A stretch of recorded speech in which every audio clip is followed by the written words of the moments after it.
ikaze Meddy. Murakoze cyane. Meddy, wasuhuza abakunzi bawe, abafana bawe bari i Kigali. Icyo nabwira cya mbere ni uko ntawabasimbura.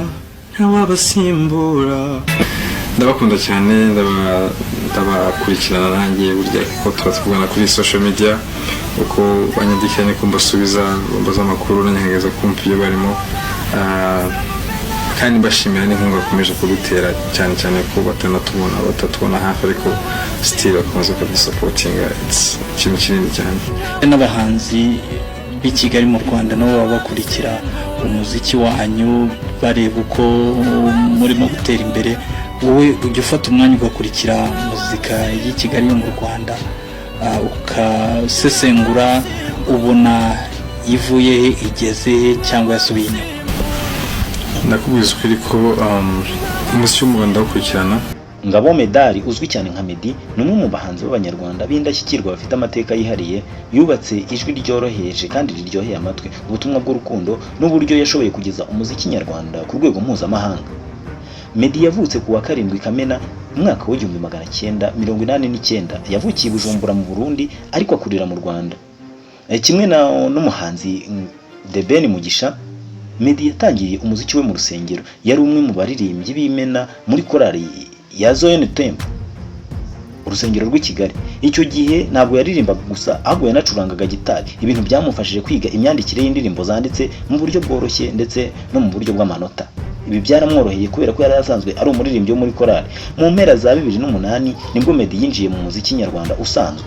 Yahise asohora indirimbo zubatse izina mu buryo bwatunguranye cyane, indirimbo nk'Amayobera ndetse n'Igipimo. Icyo gihe Meddy yabaye umuhanzi wa mbere mu Rwanda wakunzwe n'abagore, wari ufite fan base yiganjemo igitsina gore, kubera imiririmbire yituje n'inyigisho z'urukundo zakoraga ku mitima. Mu mwaka wa 2010 hamwe na The Ben, Meddy yahise ajya muri Amerika.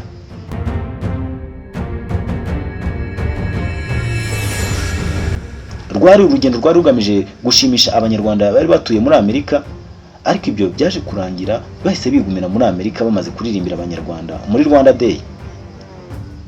Nubwo hari abatekerezaga ko umuziki wa Meddy urangiye, amaze kugera muri Amerika yakomeje gukora indirimbo nka Nasara, Holy Spirit, indirimbo zerekanye ko akiri umuhanzi w'umuhanga ushobora kuririmba indirimbo zihimbaza Imana mu buryo bugezweho.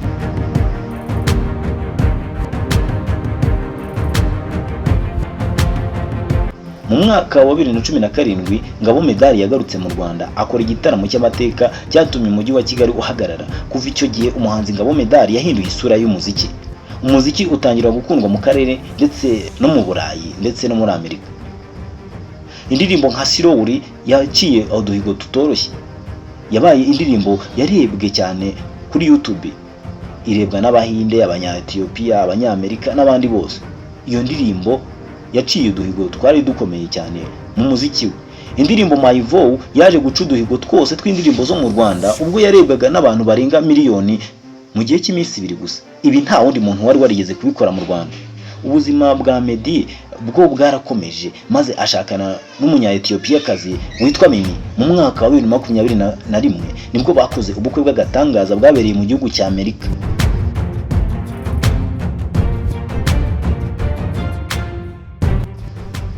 Kuri ubu afite umwana w'umukobwa. Mu minsi ishize Meddy yatangaje ko agiye guhindura icyerekezo cy'umuziki we maze akajya yikorera gospel.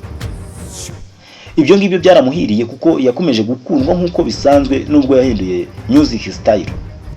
Indirimbo ze zakunzwe z'ibihe byose harimo Sirowuri, My Vow, Carolina, At Top n'izindi zitandukanye. Izi ndirimbo zamushyize ku rwego ruhambaye rw'umuziki.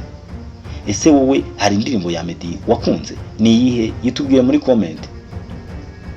Ndagushimiye wowe tubanye muri iki kiganiro. Amafaranga nibyo nkwifurije, bigufubike inshuti yanjye. Imana iguhe umugisha.